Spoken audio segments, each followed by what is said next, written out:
It is an honor. It's an honor to introduce my next guest to my platform, to God's platform. This one right here, this one's a world changer. We talk about the former male athletes and and their exploits and everything that they've done and great success, but to hear it from a female warrior's perspective, I'm just as excited for what's about to happen today. This individual is a former Olympian, two-time gold medalist, USA gold medalist, and just list of accolades right here. I'm just going to just skim over this top right here. DeeDee Nathan, the two-time U.S. national champion. She was in the Pan American Games gold medalist, Big Ten champion at my alma mater, Indiana University.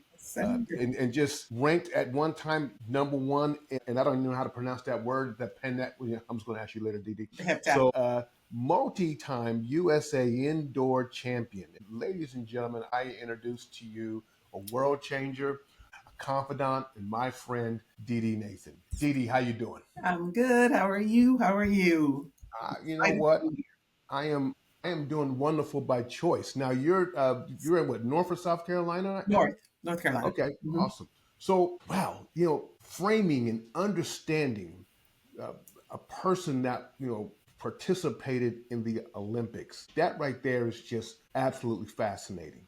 And I don't know what event. And then I heard that you at one time you was also on a bobsledding team. It's just such a huge platform, and we'll get to that in a second. But I really want to understand the actual upbringing. I mean, we see the glory, but what I want to know, and what I want to talk about is the story. What led to those moments, to the capillaries in life where you had to make a decision to, you can either go this way or that way, because there are so many people that could be in their little capillary or in crossroads. So talk to me about the actual progression in your trajectory for a second. The journey. So you mean the athletic journey from high school, middle school to... You know what I would just know, I want to talk about you as a person and then how it intertwines with the athletics. Okay, so born in Birmingham, Alabama, raised in Fort Wayne, Indiana. I thought You we an could talk better Alabama than this. girl? Yes, I am. I did not know that. Okay, all And right. so my mom moved when I was maybe 2, maybe 3, but we would always go back every summer because that's where my family still lives, is in Birmingham. And so Fort Wayne Community Schools, Northern Indiana, there for 18 years. The reason, let me tell you how I got into sports, because I didn't know I was athletic actually, but I had 7 uncles. I had a brother that lived with me with my mom. I have another younger brother, but we're 21 years apart. That's another story. I'll get to that. But, and so I just played with the boys. There was no little girls my age that in my neighborhood. So I played with the boys. So whatever they did, if they were playing basketball outside in the park, or we playing football in the street or in a field, I was out there. So I didn't realize it wasn't unusual. It wasn't weird to me. It was just, I want to go play. I'm a 60s baby. So we're Gen X. So we literally were outside. The water All day. all the Outside time. all day. We were outside. So that's how I started just doing athletic things. We roller skated. We had skateboards. We made go-karts. Like, we did all the things. We climbed the trees. We were, from the time the sun was up and we were out and then the street lights came on, we got back in the house. That was my whole childhood. It was amazing. But when it was time to go to school, my parents, my mother and my stepfather, and that's my brother's dad, but he married my mom when I was a baby, and he changed my name. They changed my name. I'm not actually adopted. So I'm actually a Frazier. My last name should be Frazier because that's the name of my father. Okay. But they changed my birth certificate, easy to do apparently back then, and gave me my stepfather's last name. So everybody thought I was his child. He raised me, yes, but I was not his biological child. I could not convince anybody of that after I left high school and was in college. And I would tell people the story. Nobody believed me. So they changed my name. That's the Nathan. And, by the time I was in middle school, they were married for 18 years total. But by the time I got to middle school, it was getting rocky. So they would have their little spats and arguments. And so I just didn't want to go home. So I started doing sports. So in middle school, when I was able to start running track, playing volleyball, playing basketball, I did. And I just kept going. So I went from middle school to high school. And I think, no, I don't know that anybody saw me and thought, oh, she'd be good. Cause I don't remember being really good in middle school. I got to high school and I started participating. Everybody played 3 sports. Basketball, you were going to do something every season. So I had basketball. I played basketball for 4 years. I ran track for 4 years in high school. And then I played volleyball maybe my senior year. I don't remember playing my junior year.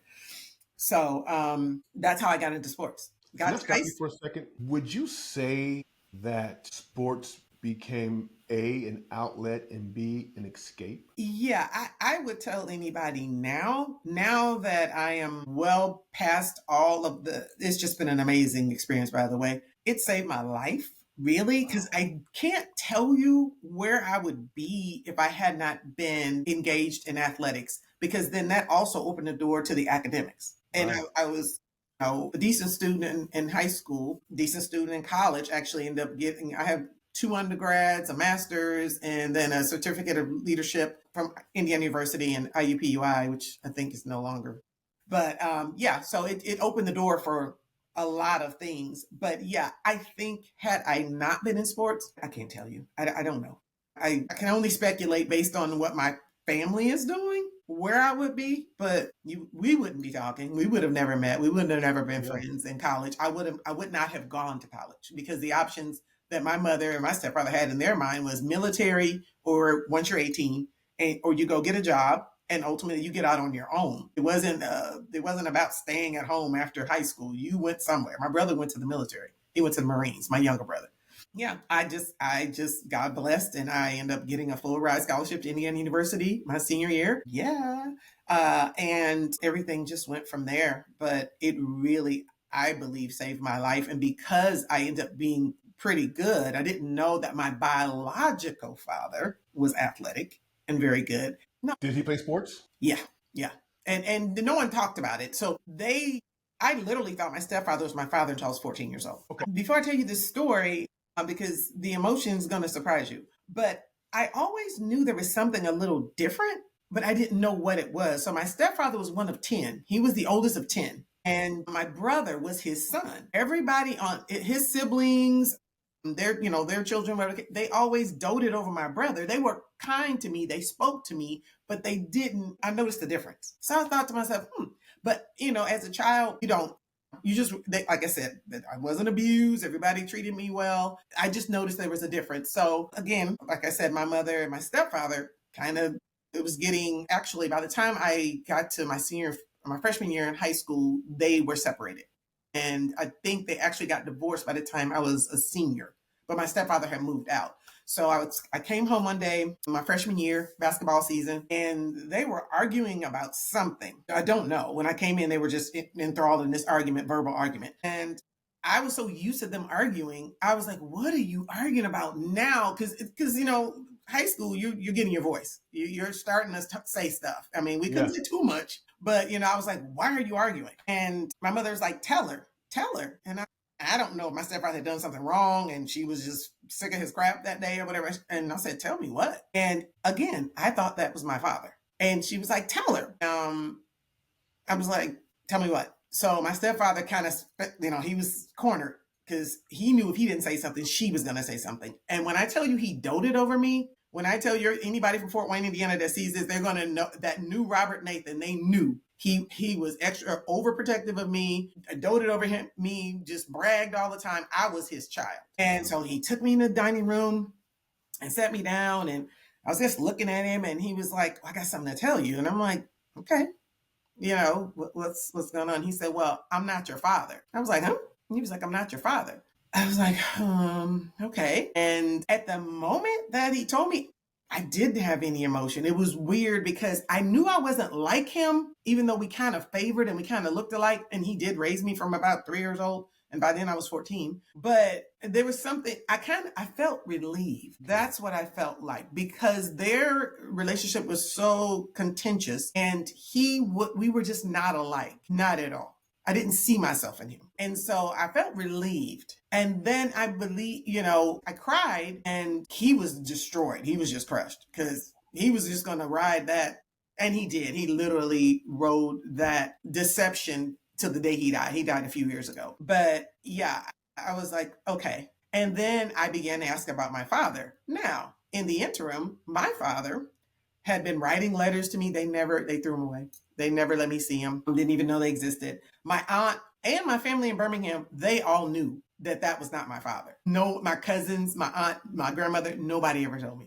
And we would go down there every summer. One summer we went down there and we had to be, I want to say I had to be 9 or 10. But what I remember about that summer was I was in the car with one of my aunt's friends, and he was a close friend of the family. And somebody came up to the window of the car and they said, she looks just like Tut. And the man was like, go get away from the window. Cause everybody knew but me and my brother. I mean, so he said, go and get away from the window. He shooed the man away. He went back and told my aunt that this guy came up to the window and said that to me. My aunt called my mom and told her that was the last time we went to Birmingham as children, because we would always go and play with our cousins, just have a good time. For 3 months, we go the whole summer, back old school. And that was the last time we went until I didn't go back until I was 21 after that. So they knew that I was beginning to understand some things at that, because I thought I was adopted. I did not know what was going on. I was like, well, am I adopted?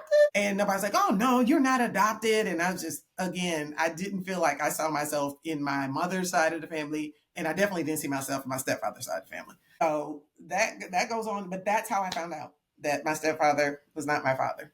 And I was 14 years old. Wow, wow, wow. So, but you were able to speak with your biological father?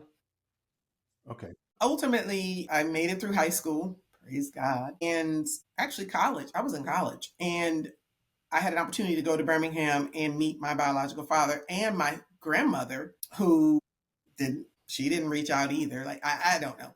Like, once I knew at 14, my aunt knew I knew, but they didn't reach out to my father's side of the family to let him know that, hey, she knows. So I went to Birmingham. I met my grandmother, and she was interesting. And then I went and met my dad at 21. And when I met him, I knew, like, our hands, I looked at him and I saw myself, and I was like, okay. Now, he was a mess. Like, he was a mess. By the time I met him, he was a heroin addict. I think he was an alcoholic. He had been a drug dealer at one point. He had gone to prison. But I'm going to say this. It doesn't matter for safety reasons. And I don't know that he would have been a safety issue for me as a child. I don't know. But what I will say is, if a person is born and they're adopted, or the family's keeping secrets and you know, that's not your real father, they know there's something innately in us that we know something is missing. Something's not right. Right. And if the person doesn't go seek it out, then, and it just goes along with whatever's happening, fine. I wasn't that person. I'm a wide person. So when I sat down and talked to him, he was articulate. He was brilliant. He was really smart. So I don't know. There was a brokenness, and I think there's some things that went on in his childhood, and his mom, and just some different things. Was very controlling. It was just a lot of stuff. It's a whole thing. But he was cool. He was really cool. He said some poignant things, and he was just neat. I think I only really saw him a few more times after that, but we kept in touch. We talked, and then he ended up developing colon cancer. In 2006, he passed away. So, but I did get to meet him. I did get to see him. I did to hug his neck. I did to get to spend time with him. So, and then I began to understand some more things about that side of the family, which is actually more of my temperament and my personality than my mom's side. Wow. And so, yeah, it was interesting. And that journey was good. I think had I not been as stubborn as I am, I probably wouldn't have had all of those experiences to even interact with him. But I'm glad I kept pushing the envelope. I'm glad I kept asking questions. I'm glad that I was able to see him and meet him and to know him a little bit. Wow. That's extraordinary. And so I'm asking these probing questions. And one of the reasons why I'm just digging is because one of the things that I've always noticed about you is that you were extremely focused. Like, you had a drive. And I wouldn't say stubborn, I would say persistent. Okay. Definitely. And I don't want to call you mother, because but you had that energy. It's like, you know, I did. You guys. It was like, we're all in the cafeteria cutting up, and I look over at the corner of my eye, and you looking like, really? This is what we I'm do. like, Yeah, really? Like, tighten up now. that's true. I'm like, golly. But I could see how that drive and that focus was able to propel you Mhm, and land you in the midst of all the accolades that I mentioned earlier. mhm, It's just, it's just absolutely fascinating. But let's now move, because now I'm seeing now mhm, that actual drive is pushing you into college, through college, and sports. And so let's talk about the actual switch on how that moved into, your drive now took you into sports, build you, and propelled you to that level. And when did you know that, you know what? Because earlier you said, I don't see myself as athletic or this, but when did it click? Like, ooh, okay. What was mhm. that moment like? Now, you know what? This is what I'll say about the gift, because it's a gift. God gives you gifts. And that Right. was one of my gifts.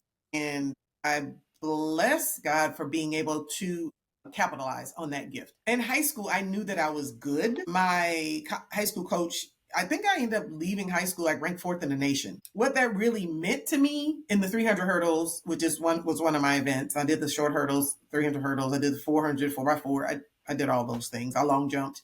Wow. And I was recruited nationally. I had no idea what those letters were because no one in my family had gone to college, in my immediate family.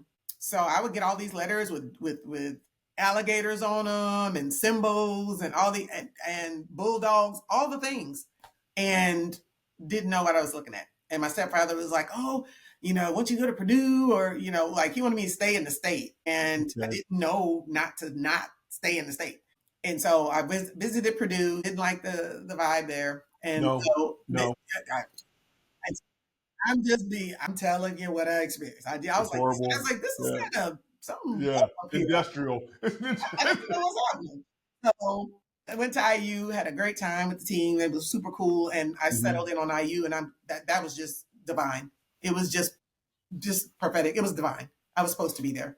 I was supposed to be there because God spoke some things years and years later, that just it was divine. So I knew I was good in high school, got to college, and then I understood that I was good. I was the first. I was the only freshman. My freshman year, I was the only freshman that made it to nationals in the 400-meter hurdles. I jumped the gun, but I made it. Now, mind you, the whole year, I would think every time I lined up, I'm gonna jump the gun. Oh, I don't want to run this. I don't want to run this, and I never did. Get to nationals and jump the gun. Yeah, freshman.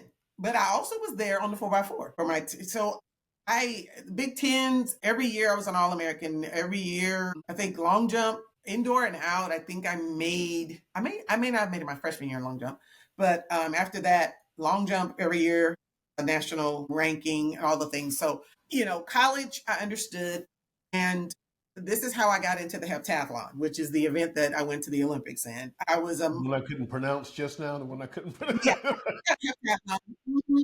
It's a decathlon for men, heptathlon for women. Okay. And I had done the long jump, the 400-meter hurdles. I would qualify in the 100-meter hurdles, but I knew I wasn't fast enough to get to the final, so there was no sense in me going, so I didn't go in that. And then the previous years, I was also on 4x4s, I think, until my junior year. So by my senior year, I kept qualifying the same events. And my coach, Coach Bell, he said, "Hey, what do you want to do?" He gave me a choice. And one of my other coaches, Coach Henson, he was like, "Hey," and this is how I got into the pentathlon, is 5 events indoor. He was like, "Hey, why don't you try to do this?" And this is me. I walk through open doors. So if Mhm. you challenge me with something and you say, "Hey, why don't you try?" And I'm like, because I don't think there's anything I can't do. It's a matter of, should I do it, or do I want to do it, or am I supposed to do it? But if you say, I was like, okay, so I tried it. I'd never thrown a shot put before. I'd never thrown a javelin before. I'd never high jumped. And I actually placed in the Big Tens. I think I might have won one of the pentathlons in the Big Tens when I was in college. I don't remember. That stuff is a blur now. But I went to Penn Relays outdoors, and you do the hep outdoors. And my first heptathlon ever, I qualified for nationals. I think I won, and then I qualified for nationals. So I was just athletic. I was athletic. I almost killed somebody with the javelin, and they actually had me on the news. Like, I threw the javelin out of the sector, and the one of the referees he tripped over his feet trying to get out of the way and almost got impaled. But that was, and then, yeah. So they put that on the news. That was funny. I get to NCAA's my senior year, and my coach was like, what do you want to do? And I said, And this is me just answering a question. Like, And I thought to myself, I've done everything else. I'll do the hep and I'll long jump because I love to long jump. That was my favorite event. I did the heptathlon and got second. That was my second heptathlon, and I PR'd by 400. Just competing. If you put me next to people and say, compete, I may not win, but you're not going to leave me. Like, right. I'm not going to be last either. I may not win, but I'm not going to get left. And when I was competing in NCAA's, I'm sure it's just as intense, but oh my God, the talent that was in all of the conferences in the 80s and 90s, early 90s, my goodness. Yeah. They're all the coaches now, but good. Yeah. And so again, I knew I couldn't win a lot of stuff, but I was good at a lot of things. So I was a jack of all trades, but the master of none. But I could score high, but I couldn't win. And I knew that. So I could score high in the long jump, but I couldn't win. I could run the hurdles, but I wouldn't be first. I could go in the 400 hurdles, but I wouldn't be in the top 6 or 8 maybe. So I did the hep, got second, and I graduated. I finished school, and the next year I started competing professionally. And that's how my heptathlon career started.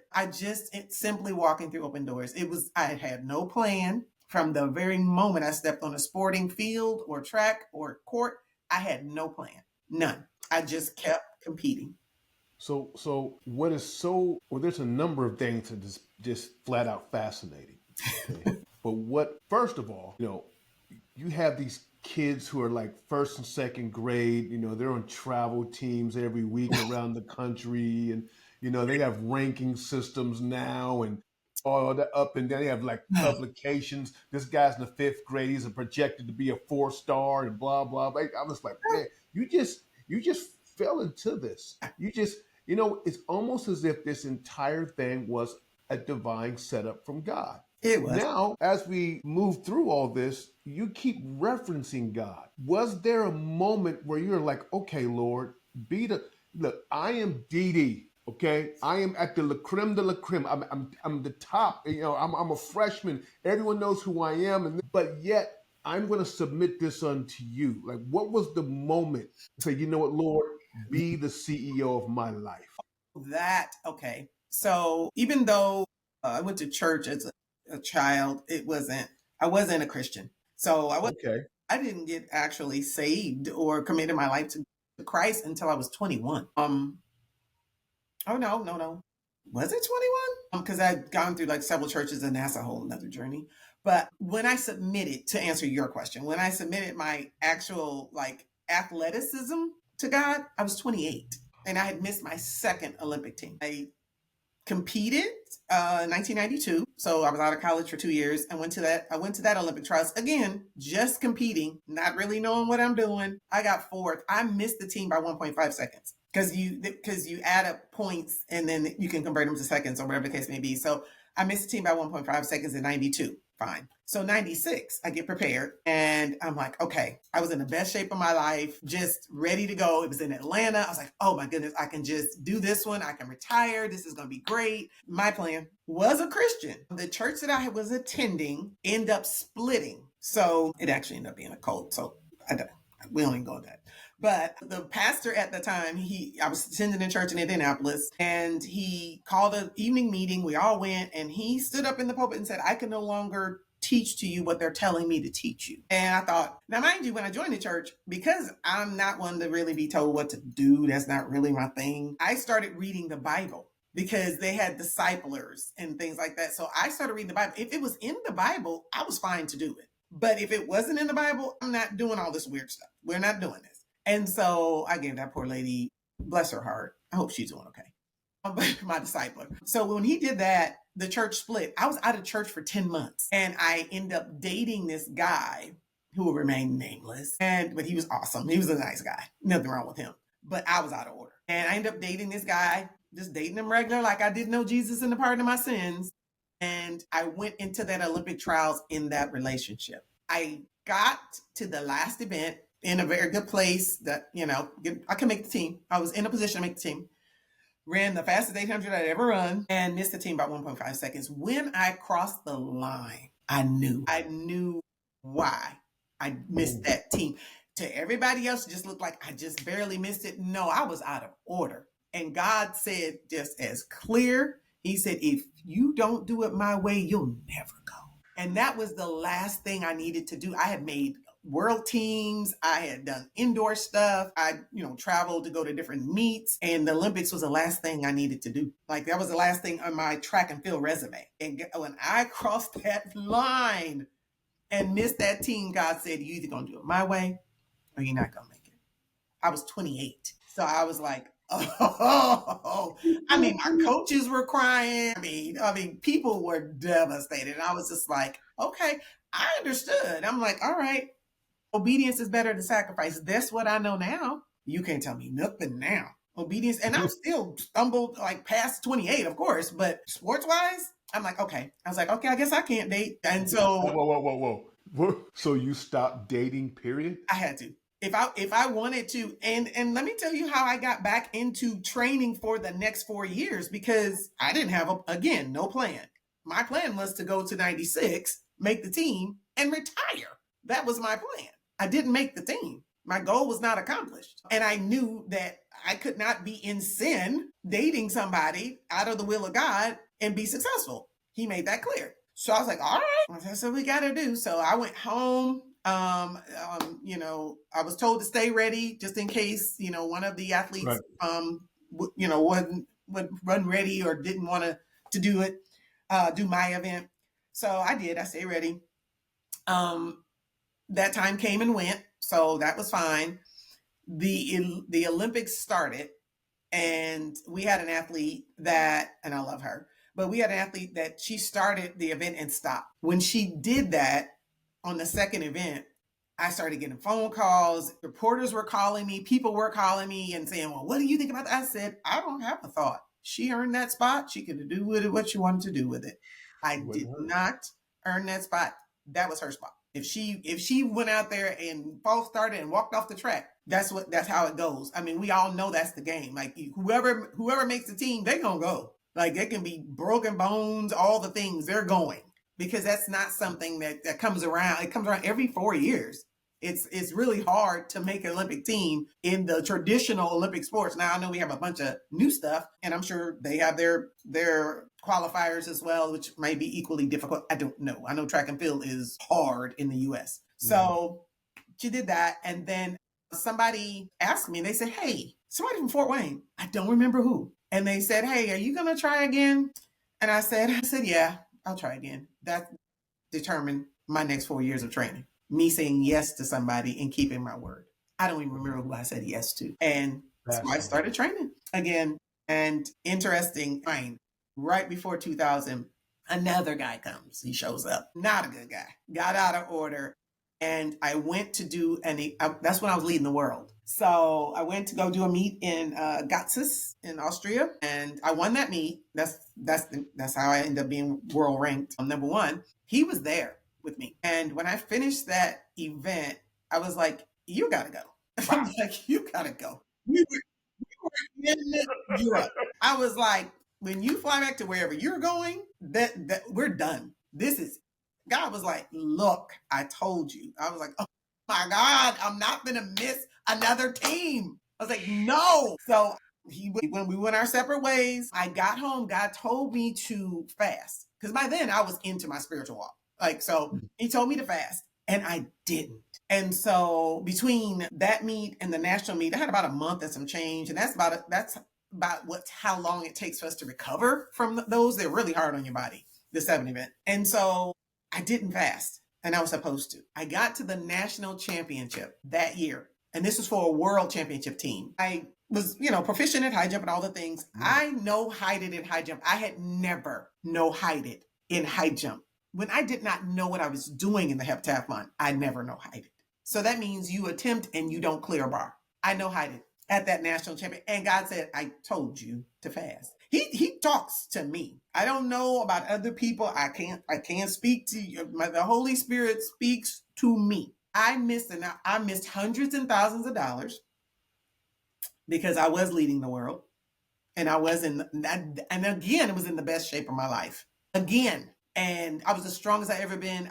I had PR'd at that meet in Austria. It's unfortunate. And so I was like, okay, now you're messing with my money. This is a problem. Now you Yeah. messing with my money. Now you're messing with my money. So and then it became, no relationship was worth me messing with my money. I was like, okay, I'm done. I was done. I was done. And then bobsled snuck in there. I had a coach who was my javelin coach, and he has since passed away, but he ended up developing cancer and passed away. But I don't know how he figured this out, but there was a pilot. Her name was Bonnie Warner Simi. She was looking for a pusher for the 2-woman bobsled because they were going to implement that into the next Winter Olympics or something like that. So let me tell you, I technically was supposed to be the first African American woman in winter and summer Olympics. I went to the nationals and we got second, and we did fine in the nationals. And so I think the following year I would have had to continue to compete for the next 2 years to qualify for the team. But that atmosphere was so cutthroat. I did not understand. They were messing, so the sleds have runners on them. And if you tighten them too tight, the boats could break, and you could crash. Now this thing is going 80 miles an hour down the slalom. It's going super fast. She was a pilot by profession, but she drove, and she also was a professional luger.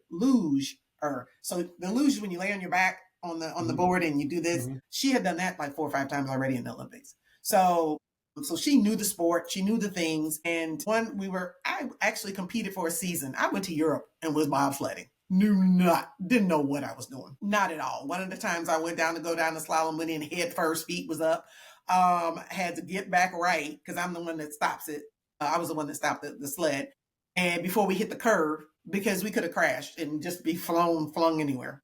People died doing that. And so she had prepared the sled or whatever, and we were racing, and someone had come and tightened the bolts or did something to our sled. And so when we did our run, we made it safe, praise God. When we finished, she knew something was wrong and off, and she checked the sled and realized that they had tampered with our sled. I was not prepared to deal with all that. That was just a lot for me, and I wasn't willing to lose my life. And mind you, the 2000 Olympics was the next year. So when I told the USATF I was going to bobsled, they were like, do not hurt her. She's one of our best chances for a medal next year. Do not get injured. And so when they were doing stuff like that, it just, I dropped the ball. I let that go because it was demonic. I could feel that they were trying to hurt us.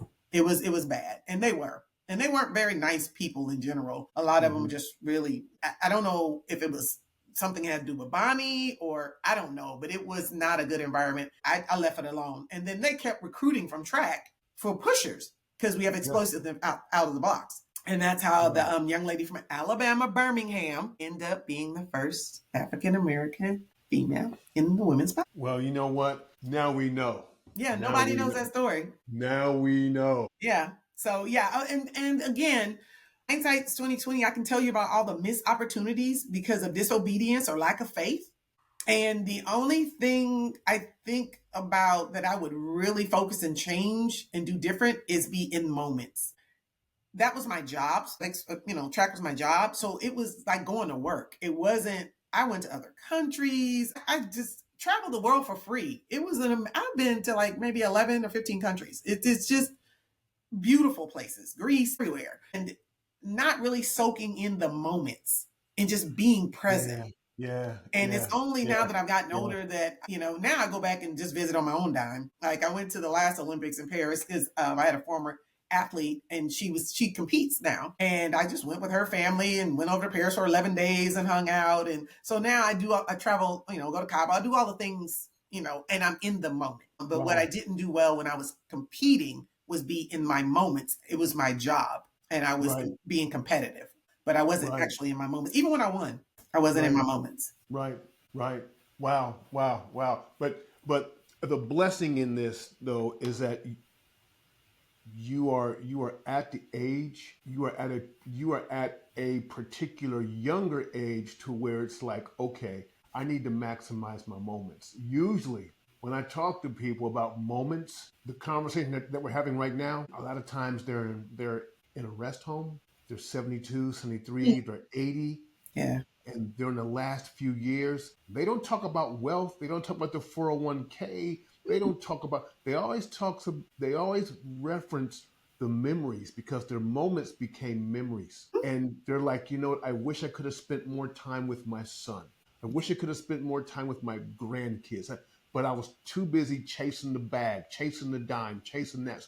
So we're about to wrap. And I'm not happy with this because I wanted to really get into how was that able to translate over to what you're doing now. You're very successful. I mean, you're like grinding on a whole new level. I basically or practically expected nothing less than that to make that switch or that evolution in the corporate life and the business and the, I mean, real estate. It's just through the roof. But in lieu of time, there are young athletes that are listening. If you could go back in time to a particular moment and have a conversation with a young DeeDee, whether it's high school, whether it's college or post college, in relationship with your faith or even without your faith. I don't want to constrain this moment at all.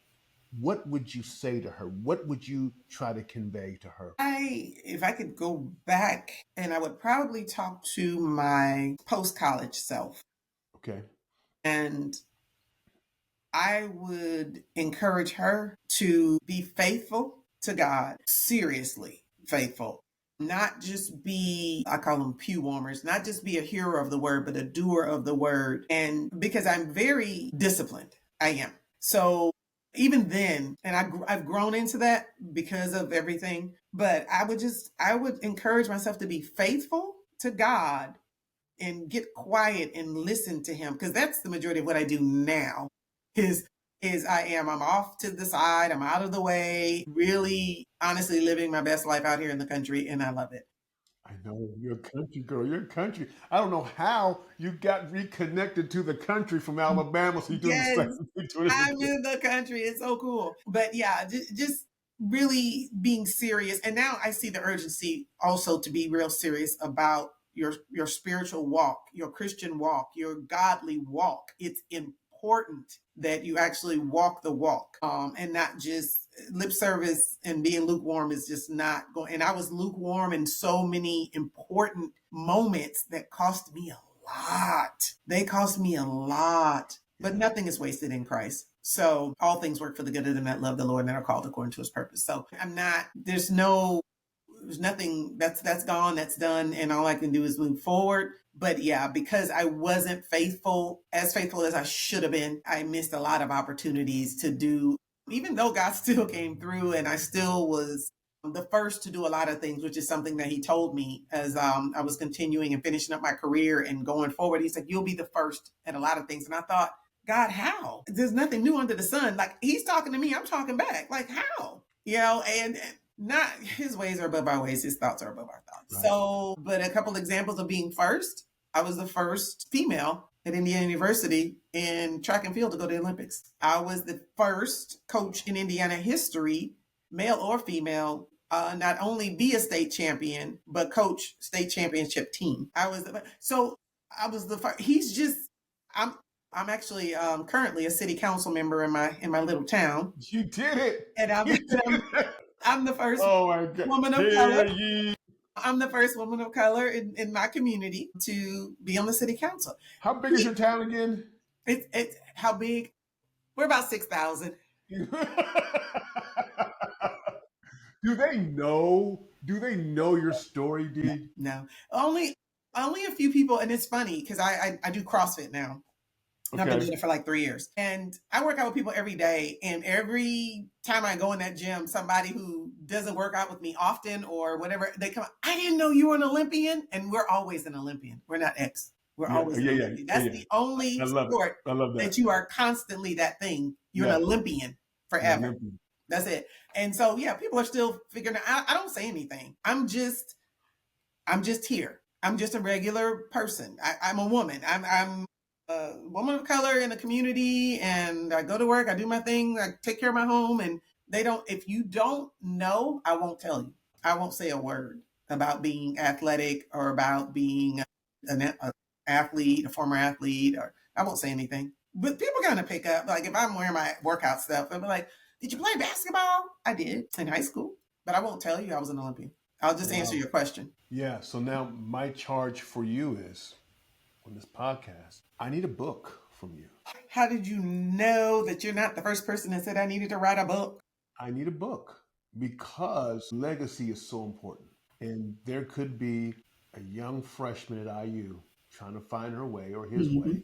And it's like, you know what? Do you know the story? Do you know the story of a Birmingham transplant who in a small town in northern Indiana Right. who went to IU, Yeah. been all over the world, Yeah. changed, and it's left your mark? DeeDee, it is time. Okay. And with that, I'm going to let you off the hook on that.